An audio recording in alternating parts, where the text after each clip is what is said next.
بسم اللہ الرحمن الرحیم۔ اللہ کے نام سے شروع کرتا ہوں جو بہت ہی مہربان ہمیشہ رحم فرمانے والا ہے۔ سورہ انعام آیت نمبر 61۔ وَهُوَ الْقَاهِرُ فَوْقَ عِبَادِهِ وَيُرْسِلُ عَلَيْكُمْ حَفَظَةً حَتَّى إِذَا جَاءَ أَحَدَكُمُ الْمَوْتُ تَوَفَّتْهُ رُسُلُنَا وَهُمْ لَا يُفَرِّطُونَ۔ ترجمہ: اور وہی غالب ہے اپنے بندوں پر اور بھیجتا ہے تم پر نگہبان، یہاں تک کہ جب آ جائے تم میں سے کسی کی موت تو قبض کر لیتے ہیں اس کی روح ہمارے بھیجے ہوئے فرشتے، اور وہ کوتاہی نہیں کرتے۔ سورہ انعام آیت نمبر 61 کی تفسیر۔ حفاظتن جمع ہے حافظ کی۔ مقصد یہ ہے کہ انسان یہ نہ سمجھے کہ اللہ تعالیٰ اس کے اعمال سے بے خبر ہے، بلکہ اللہ تعالیٰ نے تو ایسے فرشتے مقرر فرما دیے ہیں کہ ہر لفظ جو اس کی زبان سے نکلتا ہے اور ہر حرکت جو اس سے سرزد ہوتی ہے وہ اس کو ریکارڈ کر رہے ہیں، اور قیامت کے دن مجرم جب اپنے جرموں کو تسلیم کرنے سے انکار کرے گا تو اس کی زندگی کا صحیفہ اس کے سامنے رکھ دیا جائے گا، گراموفون کے ریکارڈ کی طرح اسی کی زبان ہوگی اور اعتراف جرم ہوگا۔ سورہ انعام آیت نمبر 62۔ ثم ردوا الی اللہ مولاہم الحق الا لہ الحکم وہو اسرع الحاسبین۔ ترجمہ: پھر لوٹائے جائیں گے اللہ تعالیٰ کی طرف جو ان کا حقیقی مالک ہے، سنتے ہو اسی کا حکم ہے اور وہ سب سے تیز حساب کرنے والا ہے۔ سورہ انعام آیت نمبر 63۔ قل من ينجيكم من ظلمات البر والبحر تدعونه تضرعا وخفية لئن أنجانا من هذه لنكونن من الشاكرين۔ ترجمہ: آپ فرمائیے کون نجات دیتا ہے تمہیں خشکی اور سمندر کی تاریکیوں میں جسے تم پکارتے ہو گڑ گڑاتے ہوئے اور آہستہ آہستہ، اور کہتے ہو اگر نجات دی اللہ نے ہمیں اس مصیبت سے تو ہم ضرور ہو جائیں گے اس کے شکر گزار بندے۔ سورہ انعام آیت نمبر 63 کی تفسیر۔ اپنے مولائے برحق کی نافرمانی میں سرکش گھوڑے کی طرح سرپٹ دوڑے چلے جانے والے انسان سے پوچھا جا رہا ہے کہ حضرت جی یہ تو فرماؤ کہ جب تمہیں خشکی یا تری میں مصائب کے بادل گھیر لیتے ہیں، نجات کے راستے مسدود ہو جاتے ہیں، اندھیری رات ہے، کالی گھٹا چھا رہی ہے، طوفان امٹ کر آ رہا ہے، کشتی ہچکولے کھا رہی ہے اور گمان یہ ہے کہ ابھی ٹوٹی ابھی ڈوبی، اس وقت تم کس کی بارگاہ میں فریاد کرتے ہو، کس کے دامن رحمت میں پناہ تلاش کرتے ہو، دل کی گہرائیوں سے کس سے پختہ عہد باندھتے ہو کہ اب معاف کر دے، پھر نافرمانی نہیں کریں گے اور عمر بھر تیرے اس احسان کے مرہون رہیں گے۔ اور وہ مولا کریم جب اس وقت بھی تم پر اپنا فضل و کرم فرما کر تمہیں ان مصائب اور مایوسی کے اندھیروں سے نکال دیتا ہے تو تم پھر اس کو بھول جاتے ہو اور اس وحدہ لا شریک کے ساتھ بتوں کو شریک ٹھہرانے لگتے ہو۔ کیا یہی تمہاری انسانیت ہے اور یہی تمہاری شرافت؟ کچھ سوچو تو کہاں بھٹکتے پھر رہے ہو۔ ظلمات سے مراد مصائب اور مشکلات ہیں۔ اہل عرب تکلیف کے دن کو یوم مظلم کہتے ہیں۔ کرب کا معنی ہے شدید غم۔ سورہ انعام آیت نمبر 64۔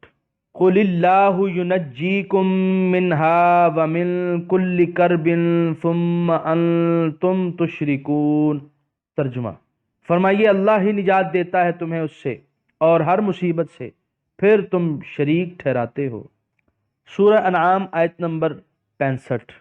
قل هو القادر على ان يبعث عليكم عذابا من فوقكم او من تحت ارجلكم او يلبسكم شيعا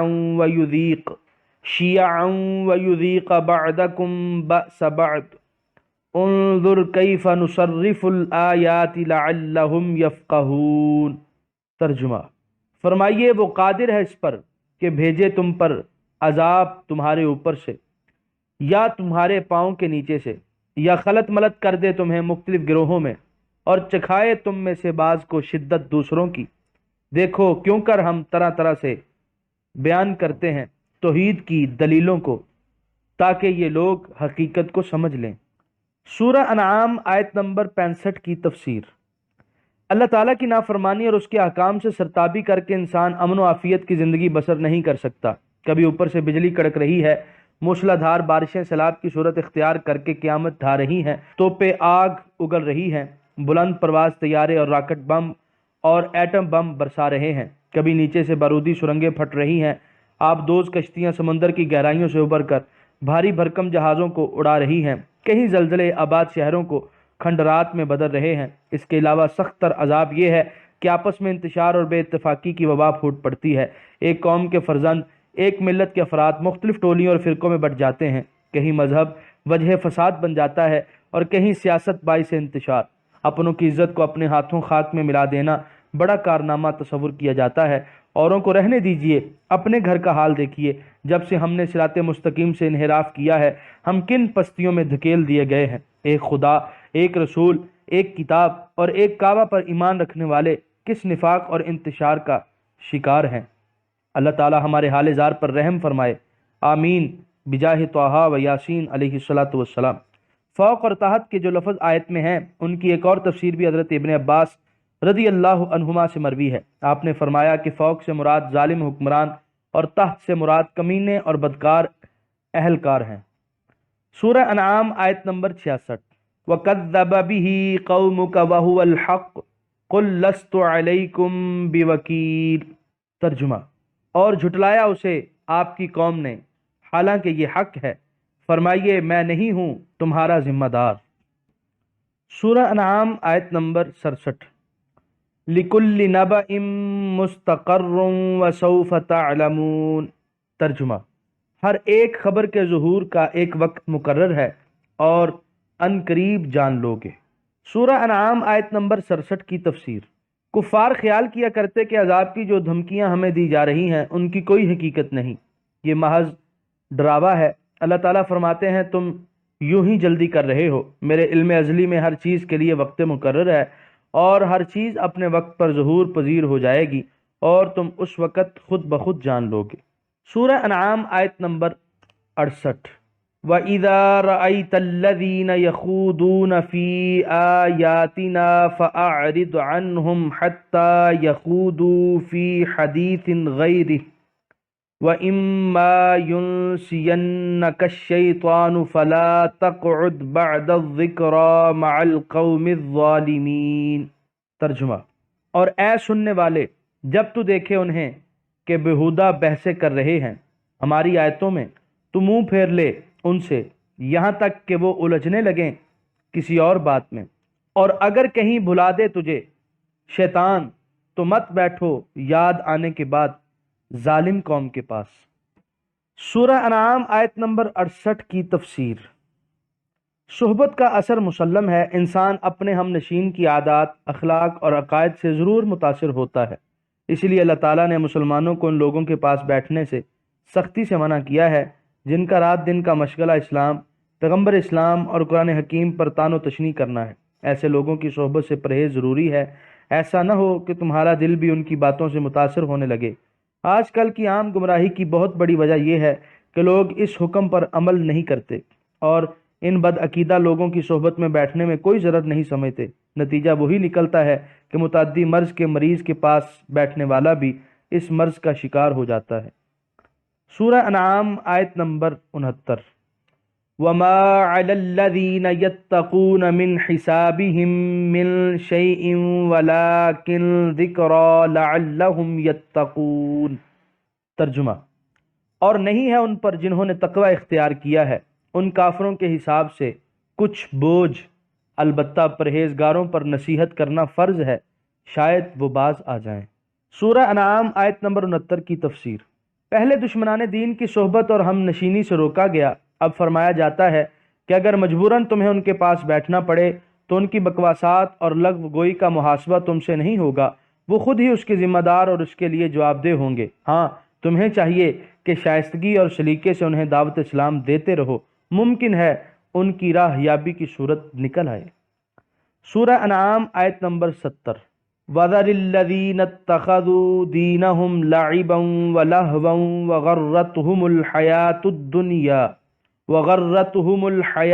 الدُّنْيَا وَذَكِّرْ بِهِ أَن تُبْصَلَ نَفْسٌ بِمَا كَسَبَتْ لَيْسَ لَهَا مِن دُونِ اللَّهِ وَلِيٌّ وَلَا شَفِيعٌ۔ وَإِن تَعْدِلْ كُلَّ عَدْلٍ لَا يُؤْخَذْ مِنْهَا أُولَئِكَ الَّذِينَ أُبْسِلُوا بِمَا كَسَبُوا لَهُمْ شَرَابٌ مِّنْ حَمِيمٍ وَعَذَابٌ أَلِيمٌ بِمَا كَانُوا يَكْفُرُونَ۔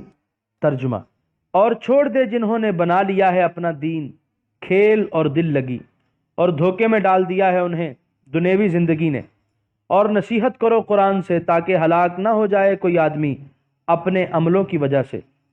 نہیں ہے اس کے لیے اللہ کے سوا کوئی حمایتی اور نہ سفارشی، اور اگر وہ معاوضے میں دے ہر بدلہ تو نہ قبول کیا جائے گا اس سے۔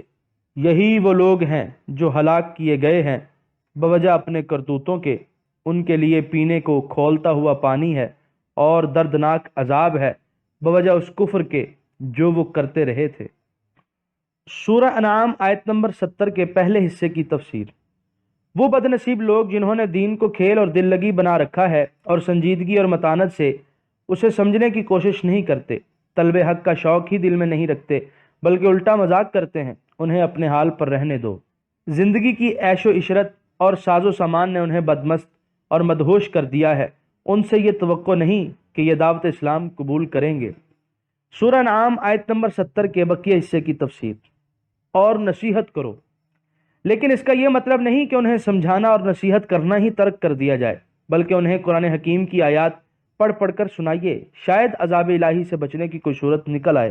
اور جس نے چشم ہوش نہ کھولی اور باطل کی حمایت میں سرگرم رہا تو قیامت کے دن اس کی نجات کی کوئی شکل نہ ہوگی، نہ تو اسے کوئی ایسا حمایتی ملے گا جو زبردستی اسے اللہ تعالیٰ کی گرفت سے بچا لے، اور نہ سفارشی، اور نہ اس سے فدیہ قبول کیا جائے گا۔